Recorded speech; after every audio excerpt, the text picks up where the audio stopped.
Hey, it's Jay Chatfield, and today we are going to talk about how to turn your book into a workbook. So, as a stay-at-home mom, as a homeschool mom, I had to go through a shedding of the information that I knew about school before I could even help my children learn in homeschool. Now, we do have some structured things set up to make both parents happy, but I prefer the way that I'm going to talk about today. I'm coupling this in with turning your book into a workbook because some of the examples that I have, you'll understand why. So I write many books. I can write books like People Drink Water. I can write 2 books in a day. And we talked about that in the creativity module of why I could do that. So I had my first book I wanted to write. Well, it came to me when I was a crossing guard, and it is called The Woman That Is Made. So we have The Woman That Is Made right here. This is my first book that I published in 2019, right? And this weekend I published my 15th book. Yes, my 15th book. And they're all books like what we're getting ready to talk about today. Now, my new books that's coming out are going to be a little different. So hold on. So, The Woman That Is Made, I never really meant for it to be a self study book. One, when writing a book, you have to forget all the rules. The rules will keep you spinning. The rules will keep you in a circle of, I don't know what to do. I don't know how to, oh, is this right? Does this sound, is, you know, so you want to get out of that.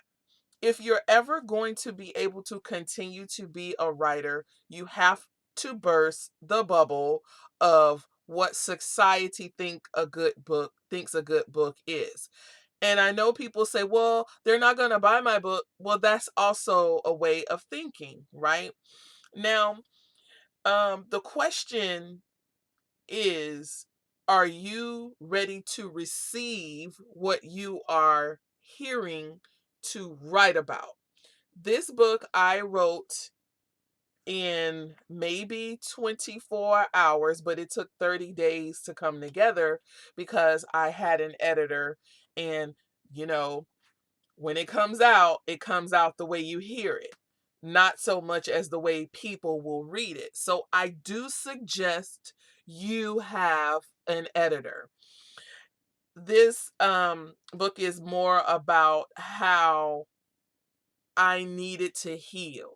And remember, I said we produce and motivate you. We produce media, books, literature to motivate you to heal. And this is one of my books.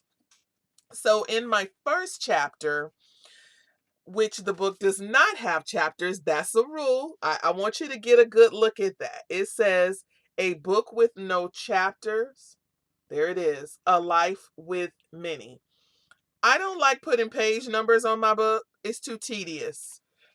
This one does have page numbers, but I don't, and I didn't want to name the chapters either because that would mean I would have to think too much. Now, when we go to the section about outlining your books, I'll give you a couple of different ways that I do it. Okay? So, with this book, the first thing that I started with was with morning contemplation. I don't know how can you see that?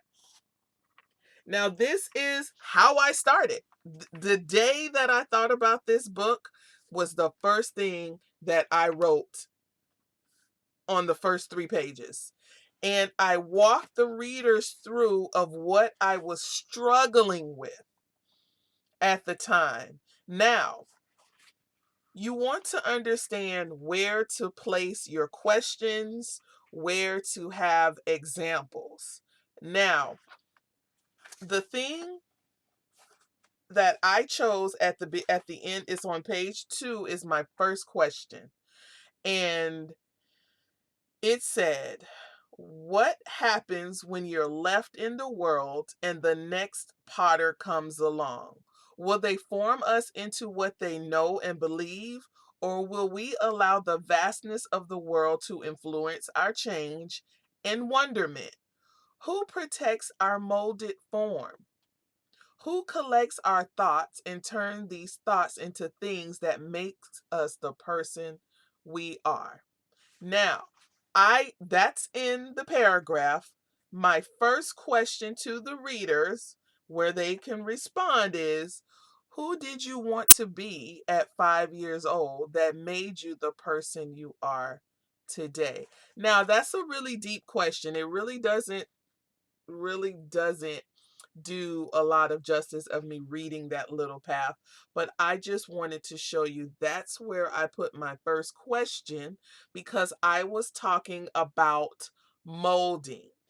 And in the first opening of this, it was more of, man, who am I? Am I the person that I thought I would be at this age? Am I doing the things that I wanted to be? Wanted to do? That's what I thought about when I first did this book. Um, when I first did that paragraph. Now, the next section, I go a little bit deeper.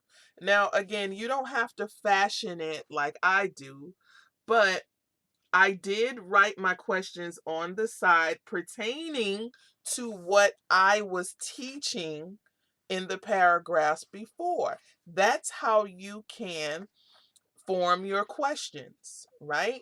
Now, these were let it flow. This book, I did not use an outline at all. I went straight from the spirit within. I did exactly what I was told to do, and I wrote exactly what I was supposed to write. And I asked the question. The first thing was a reflection question. Figure out what type of questions that you want to ask. Some questions, some people may have to go off and kind of ask other people. Some they just have to just sit down and meditate on the words. But the best way to form your question is also to give them directions for the question. So in this one, it has a reflection. And told the readers, spend time pondering these questions below. They are meant to be a self realization and an aid to transforming your thoughts. Transforming your thoughts transforms your present and your future. So I already gave you what to do when you read these questions.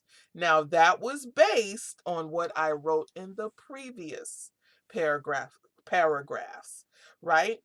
And it's more of a how did you feel, and did you spend time with these emotions? And these were more of the feeling questions. So you really do need to take some time to think about those things.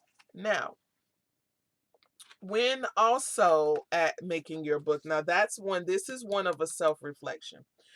One of my favorite books for my homeschool, and this one listen, I really do love this one. I haven't really pushed this one as much as I want, but it's really a great one. This one is for maybe your middle schooler going into high school, or maybe a high school. I think it works for high school too. I use it with my fifth grader will use it. My third grader will too. It just depends on, you know, how you want your children to relate to whatever you're doing. But we use this for everything.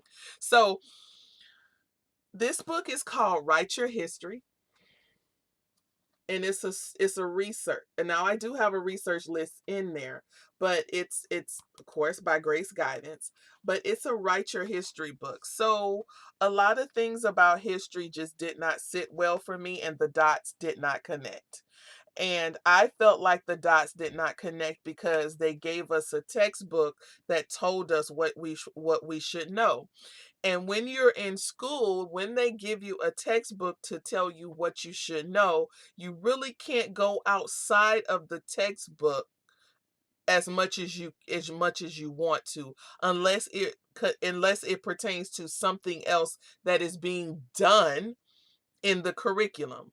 And I don't know if teachers, maybe you could understand what I'm saying, but also parents, if you think back to your textbooks, it told you where to go and what to look. Now, when you did your research, it told you what to do, but then if it took you somewhere else, you always had to bring yourself back to the point of the lesson.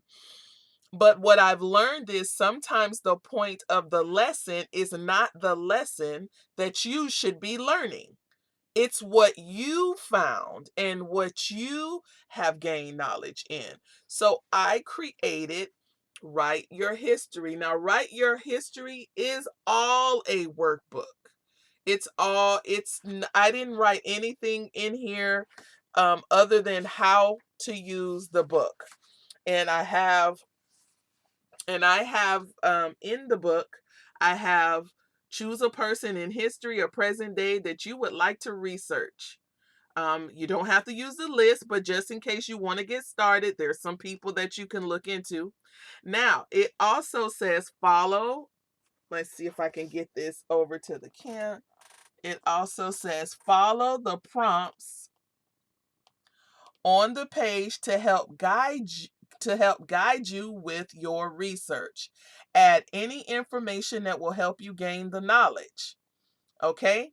Now, let's talk about the location, the language, famous peoples or events that were present at the time. But these are the instructions. Have fun. It's your story.